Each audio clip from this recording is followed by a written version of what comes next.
بھائی صحابہ کرام تو بسم اللہ پڑھ کر, حضرت خالد بن ولید والا مشہور واقعہ ہے کہ بندہ آیا, اس نے کہا جی کہ میں نے آپ کے لیے یہ زہر لایا کہ اس کو دریا میں ڈالیں گے, سارے جو زیرو اسے پیے گا مر جائے گا, اور یہ خوشبو ہے بڑی عالی شان, کپڑا ختم ہو جائے گا, خوشبو ختم نہیں ہوگی. آپ نے وہ خوشبو مدینہ شریف بھیج دی حضرت عمر فاروق کی طرف, اور حضرت عمر نے اس خوشبو کو روضہ رسول پہ چھڑک دیا, اور وہ جو زہر لایا تھا نا تو آپ نے ہتھیلی پہ ڈالی, بسم اللہ الرحمن الرحیم یوں کیا, اس نے آنکھیں بند کر لی, جب دیکھا تو آپ مسکرا رہے تھے, کہنے لگا یہ کیسے ہو سکتا ہے. آپ نے فرمایا کہ تیرا یقین اس پر ہے کہ یہ ہلاکت دیتی ہے, میرا یقین کائنات بنانے والے رب پر ہے, اگر وہ نہ چاہے تو کوئی چیز ہلاکت نہیں کرے. Very true. کال ہے جی. السلام علیکم عائشہ. وعلیکم السلام. فیصل بھائی کیسے ہیں آپ؟ ٹھیک بالکل ٹھیک ٹھاک, آپ سنائیں کیسی ہیں؟ الحمدللہ بالکل ٹھیک ٹھاک. فیصل بھائی میرا ایک سوال تھا علماء کرام سے جی, اور میں ابھی سن رہی تھی حضرت خالد بن ولید کا جو واقعہ انہوں نے ابھی بتایا ہے آپ کے ایک مولانا صاحب نے, جی جی, تو میں یہ پوچھنا چاہوں گی کہ نبی پاک صلی اللہ علیہ وآلہ وسلم کے آخری ایام کے اندر حضرت بی بی عائشہ فرماتی ہیں, اور یہ صحیح بخاری اور صحیح مسلم کی متفق علیہ حدیث ہے, کہ اس پہ مینشن ہے کہ عائشہ مجھے جو یہودی عورت نے زہر دیا تھا, میرا جگر اس زہر سے آج تک کٹ رہا ہے, کٹتا ہوا محسوس ہوتا ہے. ٹھیک ہے, اور وہ جو واقعہ تھا اس میں 2 اصحابی شہید ہو گئے تھے. ٹھیک ہے, تو مجھے یہ بتائیے کہ حضرت خالد بن ولید وہ زہر کی بوتل بغیر اتنا ان کا فیت تھا کہ وہ پی جاتے ہیں زہر کی بوتل, اور میرے نبی پاک صلی اللہ علیہ وسلم جن کی شان اللہ نے بلند و بالا اور کیا ہی شان رکھی ہے ان کو دھوکے سے دیا ہوا زہر, وہ یہ کہہ رہے ہیں کہ اس زہر کا اثر ان کو محسوس ہو رہا ہے, اور حضرت خالد بن ولید کو محسوس نہیں ہوا, وہ پی بھی گئے. اور کیا نعوذ باللہ حضرت خالد بن ولید کا جو رتبہ تھا وہ میرے نبی میرے آقا سے بڑھ کر تھا؟ تو یہ تو بالکل ایک کانفلکٹ کی بات ہے. ہاں, تو یہ حدیث کا جو ریفرنس حضرت خالد بن ولید والی ہے یہ بھی پلیز مجھے بتائیے گا, اور اس کا ریفرنس اگر کوئی ترک ہو تو مجھے ضرور آن ایئر مینشن کیجیے گا. بالکل.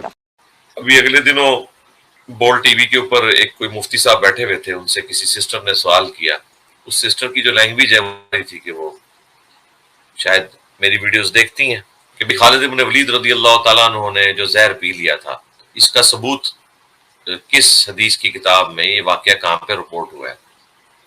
اور پھر انہوں نے بخاری کی وہ حدیث پیش کی کہ نبی الاسلام پہ زہر کے اثر کی وجہ سے آپ کی ڈیتھ ہوئی. حضرت عائشہ کہتی ہیں کہ نبی الاسلام فرمایا کہ وہ زہر مجھے کاٹ رہا ہے. بخاری مسلم میں موجود ہے کہ یہودیہ نے نبی الاسلام کی دعوت کی تھی, اس نے اس میں زہر ملا دیا تھا.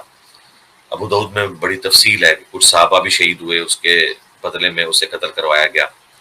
پھر اسے پوچھا گیا کہ بھی تم نے کیوں کیا, اس نے کہا اگر آپ اللہ کے نبی ہیں تو اللہ آپ کو بچا لے گا, اور اگر آپ اللہ کے نبی نہیں ہیں تو آپ سے ہماری جان چھوٹ جائے گی. تو نبی الاسلام کو اللہ نے وقتی طور پہ تو بچا لیا. اس بوٹی میں سے آواز آئی کہ مجھے آپ نہ کھائیں. نبی الاسلام نے تھوک دی, لیکن اس وقت تک باقی صاحب تو کھا چکے تھے, ان میں سے بعض کی ڈیتھ بھی ہوگی. نبی الاسلام کو بھی 4 سال تک اس کی تکلیف رہی, اور اسی وجہ سے آپ کو آنری ڈیتھ ملی.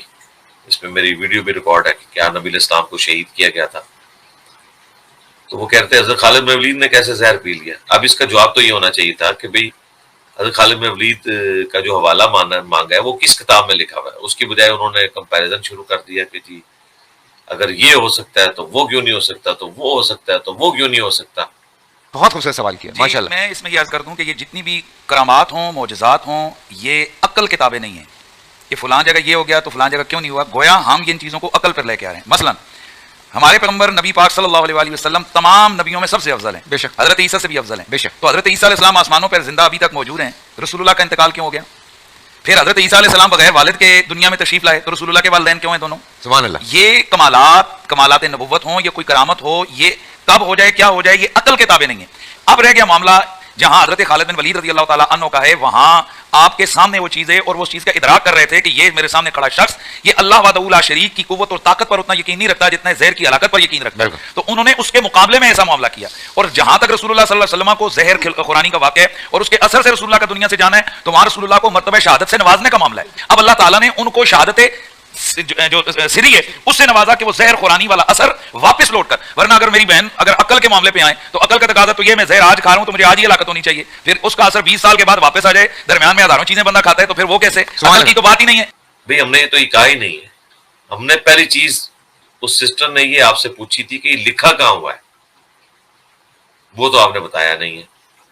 اس کے بعد جو آپ نے اس طرح کمپیریزن کروانے شروع کیے, تو یہ کمپیریزن تو ہم بعد میں دیکھیں گے. جو آپ کرامات اور معجزات کے نام پہ دکھا رہے ہیں لوگوں کو, ہمیں پہلے یہ بتائیں کہ کس ضعیف حدیث میں یہ لکھا ہے کہ نبی علیہ السلام نے اس چیز کی اجازت دی ہو کہ تم بسم اللہ پڑھ کے زہر کھا سکتے ہو.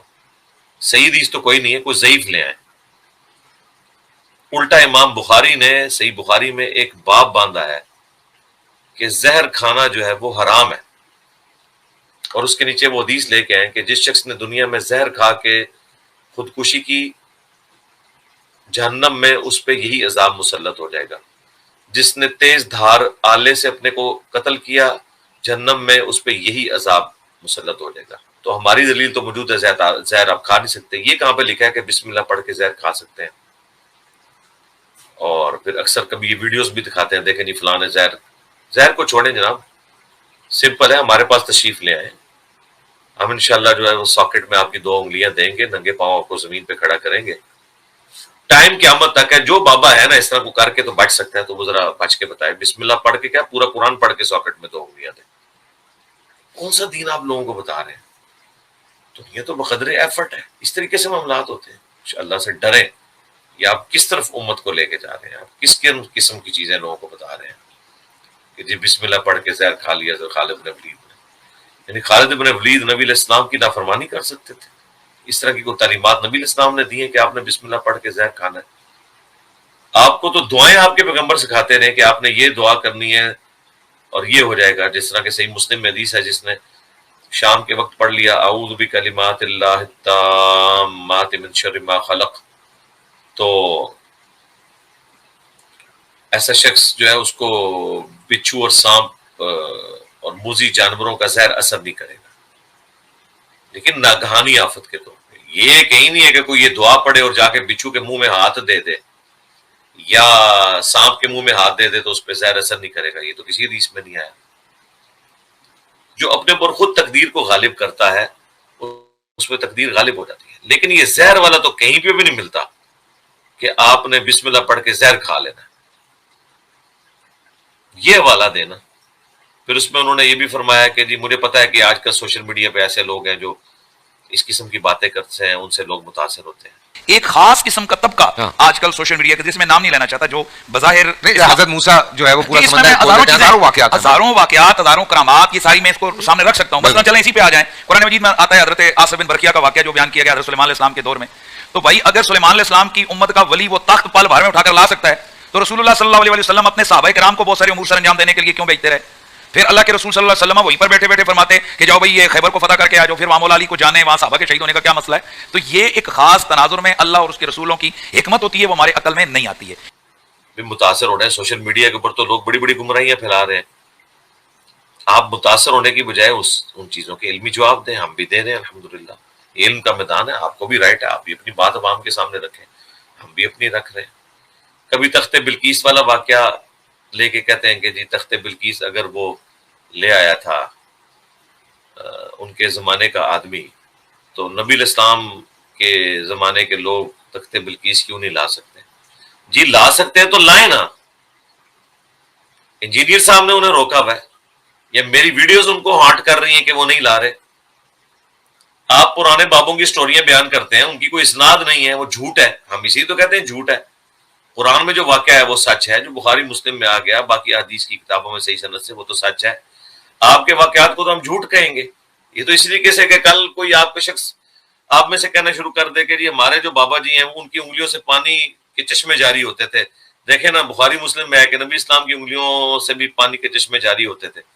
تو ہم کہیں گے بھئی وہ تو صحیح سند سے ثابت ہے, اور ان کو منوانا اللہ تعالیٰ نے اپنی ذمہ داری رکھا تھا. آپ کے بابے کو منوانا کون سی اللہ کی ذمہ داری ہے؟ تو اگر آپ یہ کہتے ہیں ایسا ہوا ہے تو کر کے دکھائیں. پوری دنیا کو آپ اپنے اس دین میں داخل کر لیں, اپنے فرقے میں داخل کر لیں, دکھائیں بھی آپ کوئی نہ, اور جو کہ دکھاؤ اسے کہتے ہیں ہمارا مذاق اڑا رہا ہے. تو کسی ایک گراؤنڈ کے اوپر کھڑے ہو.